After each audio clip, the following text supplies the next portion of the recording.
Welcome back, Wolf Gang. This is the Fantasy Fixers Podcast, and I'm your host, Winston Wolf. This episode will consist of the 100 subscriber giveaway winner being announced, along with the waiver wire ads of the week. First off, I want to thank each and every one of you for rocking with your boy. Some of y'all have been with me for years, and some have been here since being intense 12 hours a day playing war games. You know who you are. We'll do another giveaway at 200 subs.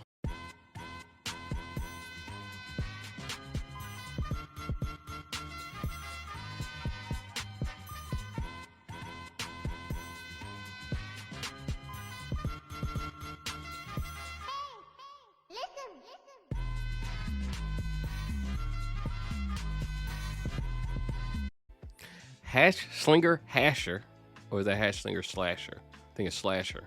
Drop your email in the comments. Congrats, my boy. All right, let's get to the must waiver wire ads of the week.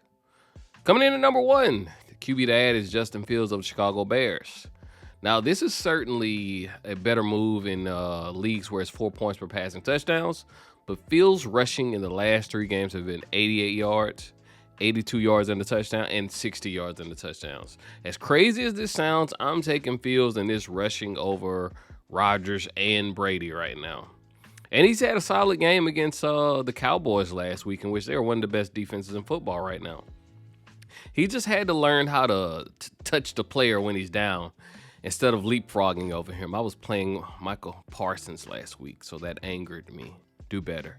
The number 2 QB to add is Marcus Mariota of Atlanta Falcons. I hate even recommending him because I have no clue what Atlanta is doing. Some games looking like they're tanking for the number 1 draft pick, and some games Atlanta is praying for their opponents to get a super penalty for taking off their helmets so they can win the game in overtime and lead the NFC South. Mariota had 28 pass attempts last game, which was his highest number of attempts since week 1. But the reason I would have trepidation is because even in the game last week against the Bengals, they were down 21-0 and ended the game with 13 pass attempts in a negative game script. How does that even happen? They have the weapons in Drake London and Kyle Pitts. If he can just throw the ball 25 to 28 times a game like a normal QB, then he'll be perfectly fine.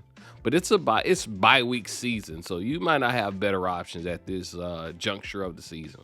The Falcons play the Chargers and the Panthers back-to-back, which are okay defense to, face. The number 1 running back to add is Khalil Herbert. Now, he's probably not on your waiver wire because he's 64% owned, but he has broken the mold and is eating into Montgomery's usage like a hungry hippo.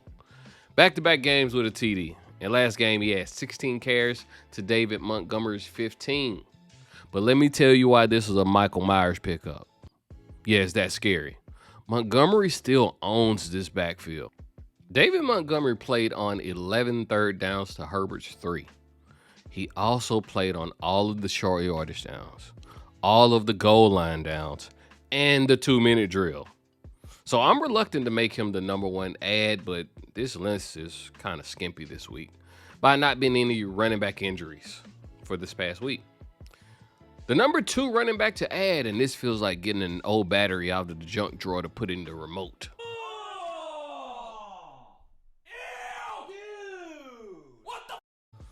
But this Kenyon Drake of the Baltimore Ravens. Once again, this is a sketchy pickup. But his production is predicated off of the fact that Gus Edwards could miss the next game with a hamstring injury. Now, if Gus plays, you wasted a waiver move because it's a total guessing game when it comes to a 3-headed backfield between Justice Hill, Gus Bus, and Kenyon Drake. And they play on a Monday night, so you might not get enough injury news to wait it out. You might just have to plug somebody who plays on a Sunday. Yeah, that's a gross running back list, but this is why you have to build running back depth as much as you possibly can because running backs only pop up on the waiver wire after the starter has an injury. Wide receivers, they'll be on the waiver wire until the end of time. And let's get to it. The number 1 wide receiver to pick up is Garrett Wilson of the Jets. Garrett Wilson was looking like the best wide receiver, the best rookie wide receiver with Flacco, and hasn't been startable since the return of Zach Wilson. But the days of funneling the offense through Breece Hall is finito. Now they have to turn to the rookie who is the most explosive player that they have. Now, before I trust Zach Wilson to make good passes, I'd rather try to get some sleep on a flight with Russell Wilson doing suicides down the aisle for 2 hours. But Garrett Wilson he's elusive. They have to get him. They just have to get the ball in his hands. He put up 6 for 115 last week. In order for the Jets to win games, it's not going to go through the 3 running backs. And I didn't even know they were going to have a 3-headed backfield. Why aren't y'all playing Robinson and just Carter? You're killing us. The number 2 wide receiver is Ant-Man, a.k.a. Rondale Moore. He's been on this list so much he doesn't need an introduction. He's clearly the number 2 wide receiver for this offense, and I expect that continues as long as Marquise Brown is out. When Rondale plays out of the slot, he's a good flex play. Last week, 7 grabs, 92 yards, and a score while playing 52% out of the slot. So as long as A.J. Green, Greg Dortch, and Robbie Anderson can play on the outside, I think Rondale Moore could get back to it and get busy. The number 3 wide receiver to add is Josh Palmer. And this is a 3, maybe 4-week rental. If you follow the channel, I told you last week to pick this receiver up before the Monday night game so you could beat the waiver. I basically bought you in the back door of Walmart before they opened the doors for Black Friday. I gave you the secret passage. Now, Palmer is coming off of a concussion, but was a solid waiver add in the absence of Keenan Allen. He has 3 games without Keenan Allen where he had 9, 8, and 12 targets.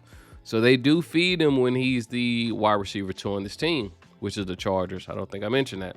Now, this won't be your savior. This is a desperation flex play at best. The number 4 wide receiver is a stash because he's on a bye, and it's Donovan Peoples-Jones of the Cleveland Browns. He's been quietly putting up suitable numbers, 24% owned.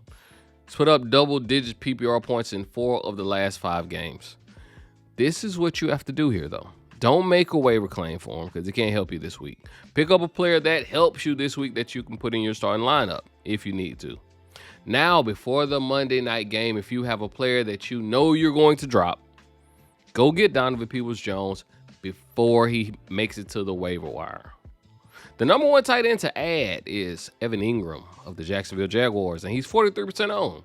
He's practically a wide receiver on his team, playing 93% of the snaps along with tying the team with most routes ran at 35.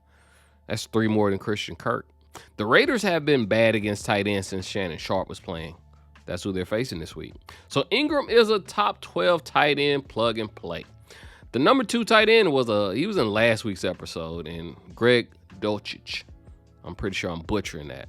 Of the Denver Broncos, 41% owned. He has a great head of hair. But this is a stash by him being on the bye. He's starting to look like the glue to hold this offense together. If you watched the London game last week, I think his production was the only thing that led them to the win. Greg played on 81% of the snaps. He ran 1 less route than Jerry Jeudy, so he's always on the field. In conclusion, these are the most important ads for week 9. Thanks for being a part of the Fantasy Fixers podcast. Congratulations to the giveaway winner, #slinging slasher. Until next time, Winston Wolf out.